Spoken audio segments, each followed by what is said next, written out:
Les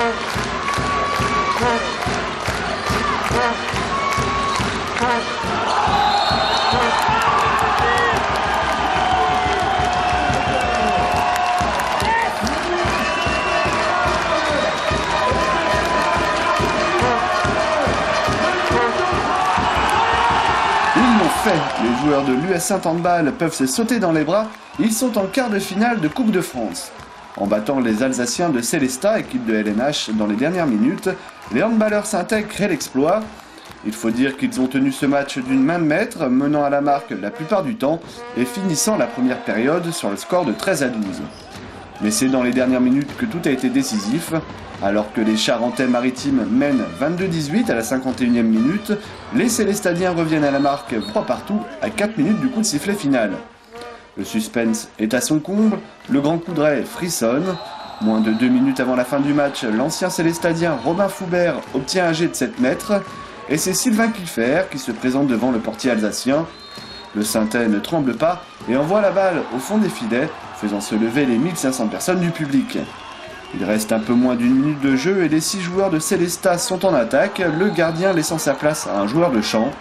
Mais la défense saintaise tient bon, ils obtiennent un passage en force, gardent la balle et c'est l'explosion. Score final 24-23 au terme d'une fin de match haletante et stressante. On va dire de la bombe, j'ai envie de dire. Non, vraiment, c'est super, vraiment. Si on avait su à la sortie du match de la semaine dernière qu'on serait capable de recevoir une D1 ici une semaine plus tard et gagner d'un but, avec la manière en plus, parce que non seulement on défend très bien, on a nos gardiens qui font déjà un super match, et puis derrière en attaque on est très très propre et très respectueux du projet de jeu, donc on va dire qu'on n'est pas loin du match parfait quand même. Un match comme ce soir, on a été les champions du suspense parce que c'était un match où on a passé pratiquement tout le match à 2 ou 3 buts d'avance. Après bon en face, moi je pense que c'est surtout le gardien qui fait surtout beaucoup d'arrêts au bon moment, il leur permet de revenir à 23-23.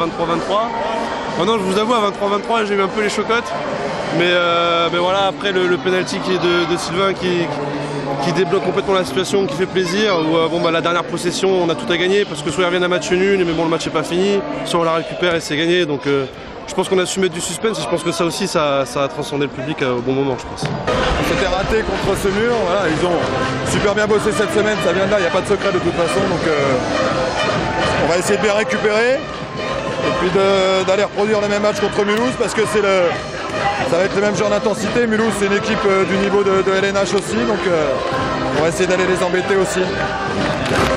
Prochain match le vendredi 2 mars pour le compte du championnat de Pro D2. Et ce sont encore des Alsaciens, mais cette fois de Mulhouse, actuellement 4e du championnat, qui se déplacent au Grand Coudray.